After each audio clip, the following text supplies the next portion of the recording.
అందరికీ వందనాలండి. ఈ అవకాశం ఇచ్చిన దేవాదేవునికి మరియు సేవకులకి నా వందనాలు చెల్లించుకుంటున్నాను. ఇప్పటి వరకు 3 మాటలు మనం విని ఉన్నాం. మొదటి మాటగా క్షమాపణ గురించి, మన శత్రువులు సైతం మనం క్షమించాలని మనం నేర్చుకొని ఉన్నాం.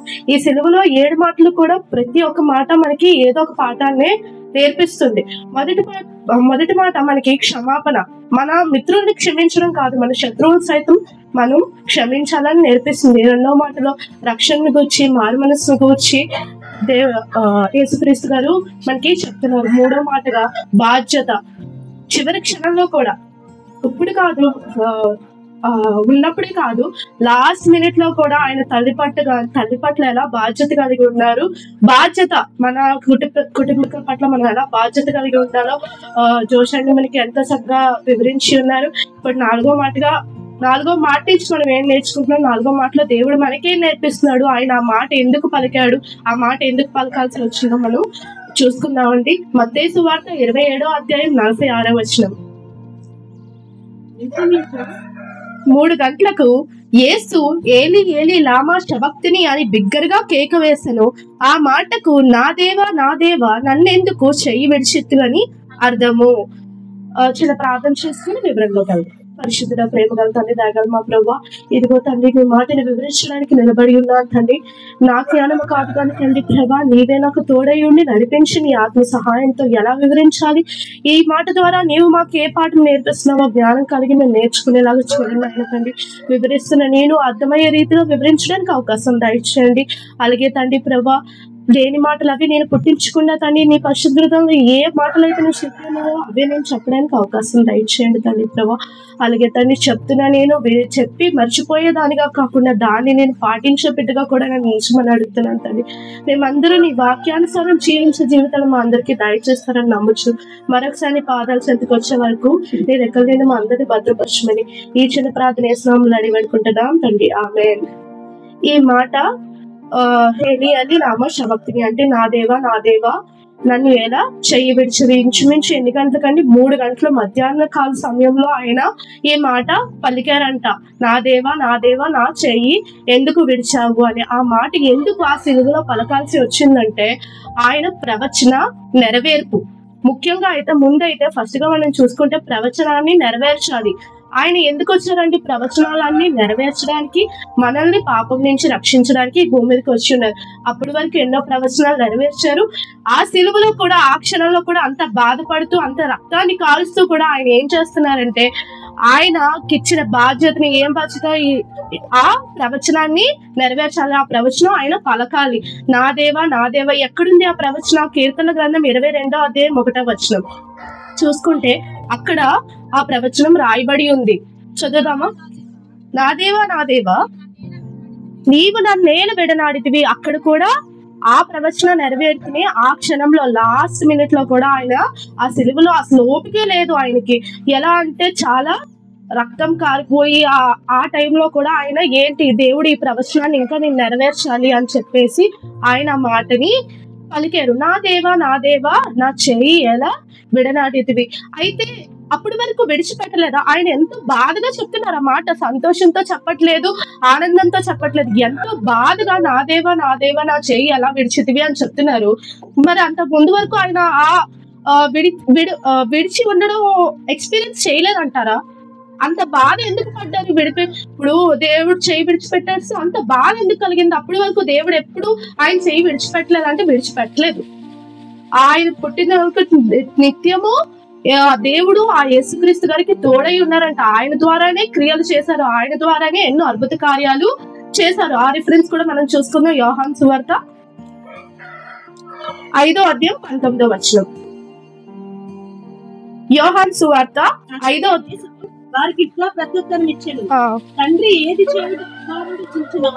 తండ్రి ఏం చెయ్యాలనుకుంటున్నాడో కుమారుడు అదే చేస్తున్నాడు. ఆయన సహాయంతో చేస్తున్నాడు. ఆయన సొంతంగా ఏది చెయ్యలేదు.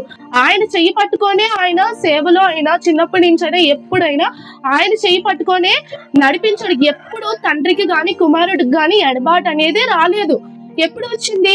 కరెక్ట్ గా 3 గంటల వేళే ఆ ఎడబాటు అనేది వచ్చింది. ఎంతోసేపు లేదు ఆ ఎడబాటు కూడా, కొంత సమయం కూడా యేసుక్రీస్తు గారు తట్టుకోలేకపోయారంట.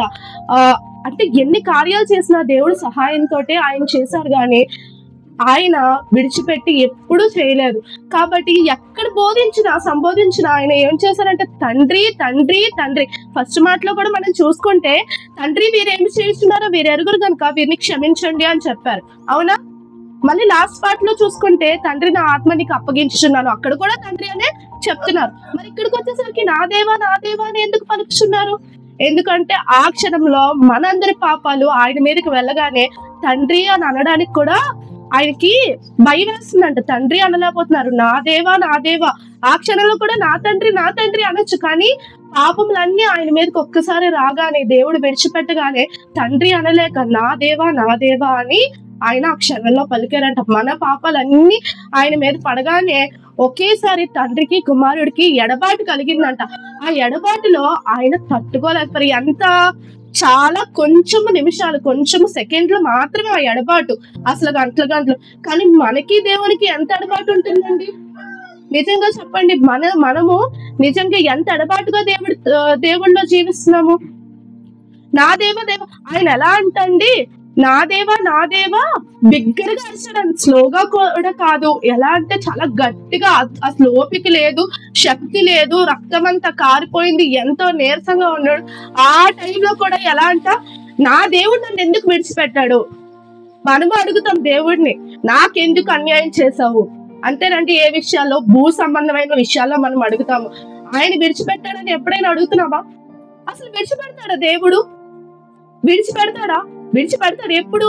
మన పాపంలో ఉన్నప్పుడు ఖచ్చితంగా దేవుడు మనల్ని విడిచిపెట్టి, అసలు పాపంలో ఉండిపోతే ఆయన మాత్రం మనల్ని ఏం చేయలేడు.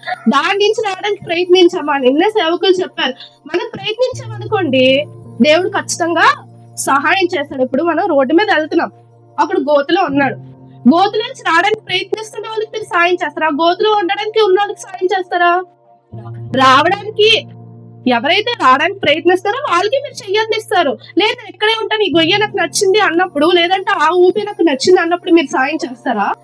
చెయ్యరు కదా. అలాగే దేవుడు కూడా, మనం కూడా దేవా నాకు ఈ పాపం నుంచి బయటికి రావాలని ఉంది, ఈ ద్వేషం నుంచి మనకి బయటికి రావాలని ఉంది, నీ ఎప్పుడైతే గట్టిగా గంభీరంగా దేవా నీవు నన్ను విడిచిపెట్టవు, నాకు ఈ పాపం నుంచి విడుదల కావాలి, ఈ పాపం నుంచి నేను విముక్తి అవ్వాలి అని ఎప్పుడైతే నువ్వు ప్రార్థన చేస్తావో అప్పుడు ఖచ్చితంగా దేవుడు తన చెయ్యి పట్టి ఆ పాపంలోంచి నేను లాగుతాడంట. పాపం లేనప్పుడు దేవుడు ఖచ్చితంగా మనతోటే ఉంటాడు, మన చెయ్యి పట్టుకొని నడిపిస్తాడు. దేవుడు ఖచ్చితంగా ప్రతి చోటకి మనల్ని నడిపిస్తూనే, కానీ పాపం ఉన్న చోటికి ఆయన ఎప్పటికీ రాడు. నువ్వు వెళ్తే నీ చెయ్యి విడిచిపెట్టేస్తారు. ఎలా అంటే మనం అందరి గురించి బాధపడతాం, అందరి గురించి ఏడుస్తాం. ఎలాగా, నా బిడ్డకి చదువు ఉండట్లేదు, లేకపోతే నా బిడ్డ ఏంటది సరిగ్గా ఫస్ట్ క్లాస్ రావట్లేదు, లేదంటే తిండి తినట్లేదు, లేదా ఆరోగ్యంగా ఉండట్లేదు, వీటి గురించి ప్రార్థిస్తాం. కానీ దేవా నా బిడ్డ ప్రార్థన చేయట్లేదు, దేవా నా బిడ్డ బైబిల్ చదవట్లేదు, సన్నిధికి రావట్లేదు, సండే స్కూల్ కి రావట్లేదు అని ఎప్పుడైనా ప్రార్థన చేస్తున్నామా? అప్పుడు మనం మోకరించి ఆ క్షణాన్నే ఇవన్నీ లోకానుసారమైనవండి, చదువు గాని, అంతస్తు గాని, బంగారం గాని, ఇల్లు గాని, నా బిడ్డకి మనం తల్లులు, మీరు పెద్దవారైన తల్లులు కూడా ప్రార్థిస్తూ ఉంటారు కదా కామన్ గా, నా బిడ్డకి ఉద్యోగం లేదని, ఇల్లు లేదని, బంగారం లేదని, మంచి భవిష్యత్తు లేదని ప్రార్థిస్తారు. కానీ ఎప్పుడు తెలుసా మనం నిజంగా మోకరించి అంత గంభీరంగా ప్రార్థన చేయాలి అంటే, మన బిడ్డలు ఎప్పుడైతే దారి తప్పుతున్నారో, మన బిడ్డలు నేనైనా నా బిడ్డ ఎప్పుడైతే దారి తప్పుతున్నాడో మనం అప్పుడు మోకరించి దేవా నా బిడ్డ సండే స్కూల్ కి రావట్లేదు, దేవా నీ సన్నిధికి రావట్లేదు, వాడిని తీసుకురండి, ఎందుకు నా బిడ్డ దూరంగా ఉంటున్నాడు, వాడు ఏం తప్పు చేస్తున్నాడో ఆ పాపం నుంచి విడుదల దయచేయండి. వాళ్ళు చిన్నపిల్లలు, వాళ్ళకి తెలియకపోవచ్చు, వాళ్ళు తప్పులు చేస్తుంటారు. తల్లిగా మనమే చెప్పాలి, లేదా తండ్రులుగా మన తల్లిదండ్రుల పైన మనమే వాళ్ళకి గద్దించి, అమ్మ సండే స్కూల్ కి వెళ్ళాలి, సండే స్కూల్లో ఉండాలి, లేదంటే సన్నిధికి వెళ్ళాలి. ఖచ్చితంగా ఆదివారం అనేది సన్నిధిలో మనం ఖచ్చితంగా గడపాలి. ఎందుకంటే మనం ఆదివారం ఇచ్చామనుకోండి, మిగతా 6 రోజులు ఆయన మనతో వస్తాడు. ఆదివారం కూడా మనం ఫుల్ డే ఏమి ఇవ్వట్లే, 2 గంటలు మాత్రమే ఇస్తాం, 8 నుంచి 10 లేదా 10 నుంచి 12. ఆ 2 గంటల సమయాన్ని కూడా మనం దొంగిలించామనుకోండి, మిగతా 6 రోజులు దేవుడు నీతో ఉంటాడా? దేవుడు నీతో వస్తాడా? చెప్పండి.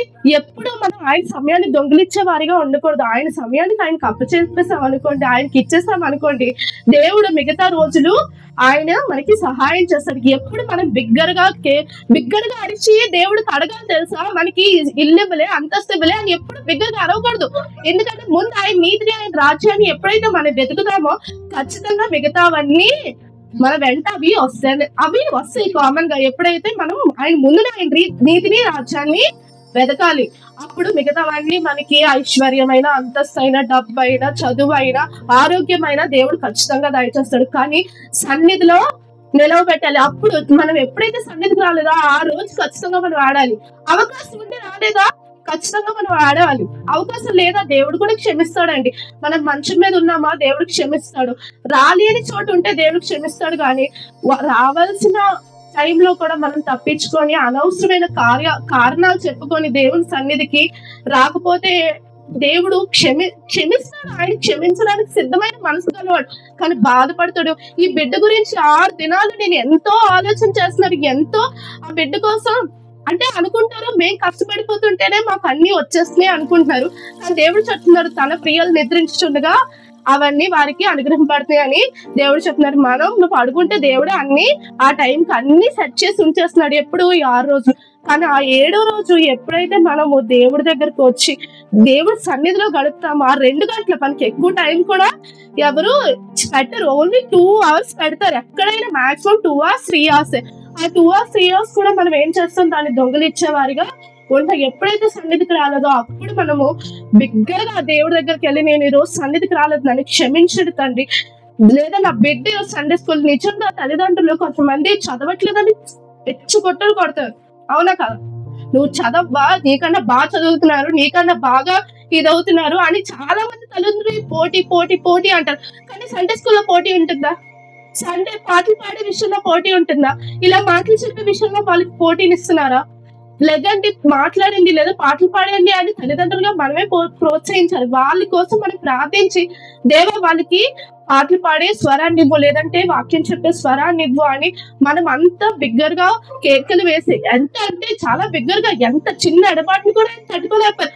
మనమా కొన్ని వారాలు చర్చకు రారు, లేదంటే సంవత్సరం చర్చకు రాకపోయినా ఆ ఎడబాటుని అస్సలు చేయవంతు కూడా వాళ్ళు అనుభవించరు. ఒక్కసారి మన దేవుణ్ణి రుచి చూసి తెలుసుకుంటేనండి ఆ రుచి ఎప్పటికీ వదులుకోలేమంట. నిజంగా రుచి చూసి తెలుసుకుంటేనే, అది రుచి చూసిన వాళ్ళకే తెలుస్తుంది. కామన్ గా వచ్చి చర్చకు వచ్చి కూర్చొని వెళ్ళిపోయిన వాళ్ళకి తెలియదు.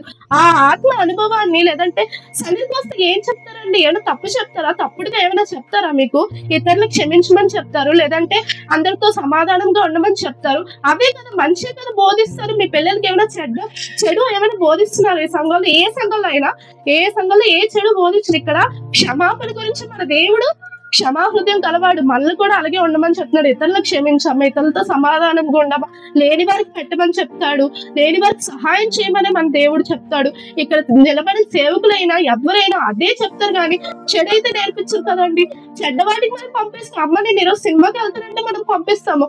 ఇంకా తర్వాత ఇంకెక్కడికైనా అనవసరమైన వాటికి వెళ్తారంటే ఫోన్ పేలో డబ్బులేసి మరి మనం పంపిస్తాం. ఖర్చులకు లేవమ్మా దాస్తూ అమ్మని. కానీ సన్నిధికి ఈ రోజు వెళ్ళాలి, తొందరగా వెళ్ళాలి అని ఎంతమంది మనము వాళ్ళ బిడ్డల్ని మన బిడ్డల్ని ప్రోత్సహిస్తున్నాం చెప్పండి. నేనైతే నిజంగా చెప్తున్నాను, ఇందుకు సాక్ష్యం మా అత్తగారే. ఆదివారం అంటే నేను రోజు అయితే 7:30 7 కల్లా లెగుస్తాను, 7 7:30కి లెగుస్తాను మామూలుగా ఇంట్లో ఉంటే. ఆదివారం అంటే 5:30 6కే లెగుస్తాను. ఎందుకంటే అంతా ముగించుకొని 8:00కల్లా ఉండాలి. ఒక 10 నిమిషాలు అటు ఇటు అవుతులేండి, 8 10 కల్లా ఉంటాను. ఎందుకంటే సన్నిధికి బేగ వెళ్ళిపోవాలి. ఎందుకంటే మనం మిగతా వాటికి వెళ్తే అలాగే లేట్గా వెళ్తున్నామా, ఆఫీస్కి లేట్గా వెళ్తే ఊరుకుంటారు ఎవరైనా? ఇక్కడ మన పాస్టర్ గారు మనం లేవు అందరు కాబట్టి మనం లేట్గా వస్తాము. చెప్పండి, అంతేనా?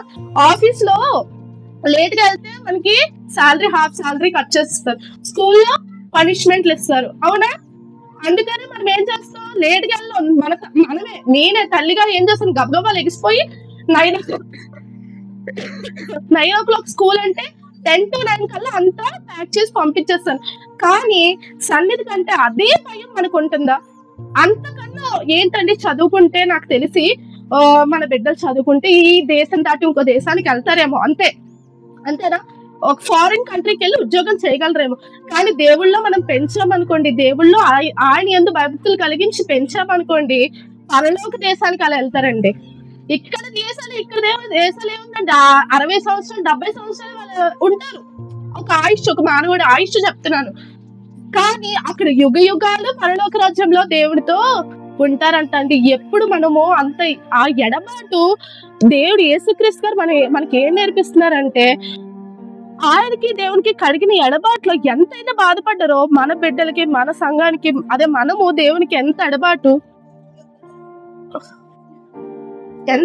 కలిగి ఉంటున్నామో అంతకన్నా మనం బాధపడాలి. కానీ పర్వాలేదులే, సన్నిదే కదా, వెళ్ళకపోయినా ఈ ఆదివారం ఏముంది, వచ్చే ఆదివారం అదే సేవకులు అదే బోధిస్తారు, అంతకుమించి ఏం బోధిస్తారు, మహా అయితే ఇంకో రెండు తిడతారు, అంతే తప్ప ఏముందిలా మనం ఎప్పుడు అనుకోకూడదండి. ఈ లోకపు చదువుల కన్నా, ఈ లోకపు ఉద్యోగాల కన్నా ఉత్తమమైంది మన పిల్లల కోసం మనం నేర్పించాలి. అక్కడికి వెళ్ళడానికి దారిని మనం ఇప్పటి నుంచే సరళం చేయాలి. ఆ దారి ఇక్కడ మాత్రమే నేర్పిస్తారు, ఏ స్కూల్లో నేర్పించరు, ఎక్కడా నేర్పించరు.